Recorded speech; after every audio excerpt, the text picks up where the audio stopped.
welcome to the first ever Crispus book review. On this show, every week I will be reviewing a new book. Now, if it's a series, I'll be doing the next book in a series, or I may just be doing a random book. That's the whole point. But since there's no real book reviews on YouTube, I decided, why not start my own? So today, we're going to start out with Tuck Everlasting by Natalie Babbitt.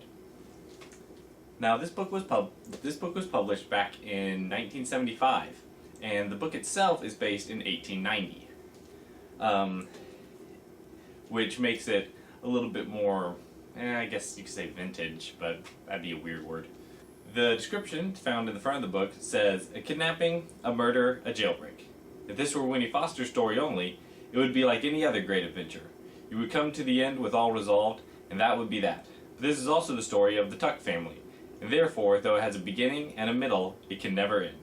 The two stories cross near the village of Tree Gap during a handful of hot August days in the 1880s, days which are a curious mixture of violence and love, of anguish and tranquility. When those days are yet over, young Winnie is left to make a fundamental choice. What she chooses at last is not what she might have chosen at first. For when you have known the Tucks as Winnie has, however briefly, you can never be quite the same again. So, that doesn't give you too much about the book.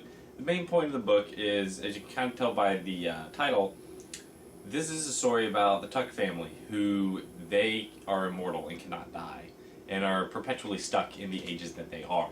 I think it's like 17, 25, and then Mom and Pa Tuck are a bit older. This book is very interesting. I read it a long time ago. I think the first time I actually saw it, I think I listened to it on audiobook when I was in middle school, I believe, which was a long time ago, and then I saw like advertisements for it at the library and stuff, and it looked really interesting, and rereading it again, I realized there was a ton of stuff I'd forgotten. It's been forever since I've read the book. I believe it's a book that everybody should read. It's interesting because at first you think it's just a look into what immortality would be like on Earth, which is really interesting idea. And there's a lot of that covered. But the main point of it is how would you keep this a secret? How would you be able to trick people? Because you will look the same for as long as you live. How can you make this work? And I think the book does a really good job of covering that.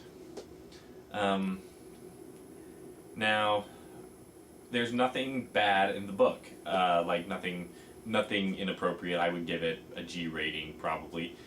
They did release a movie. I believe there were 2 movies made of this. I believe one was made back in the 80s, and then there was one made again in 2002 with Ben Kingsley in it. And I personally have not seen the films. Hopefully for my later reviews, I will watch the films before I review the book. Unfortunately, due to time constraints, I could not do it this time. I'll try to get them for when I read other books that have movies based off of them. But from what I understand and what I've read, the movie's quite different because the movie is set more in modern times. At least the 2002 version is. They bring the age of Winnie up a bit. Winnie's the main character. They bring her age up a bit, but that's as far as I can tell. That's the one change that you can see in the trailer. Things look a little bit more intense than I thought they would. Than the book makes. The book is very. The one thing I will say about this book is do not expect an action-packed adventure. The book is very slow and very calm. It's just sort of a nice little read, and plus the chapters are only about 5 pages long each. So if you're in a time crunch, the whole book itself is 139 pages. So if you're kind of crunched for time, you don't want to read like a 500-page book or anything, this one's really good. It's short, it's pretty calm to read, so if you just need some easy reading, it's really nice to get through. I would definitely recommend everybody read this book. Next week, I will be reviewing Lafcadio, The Lion Who Shot Back by Shel Silverstein, one of my favorite poet authors. The book itself is not a poem, but it is a very well-written book.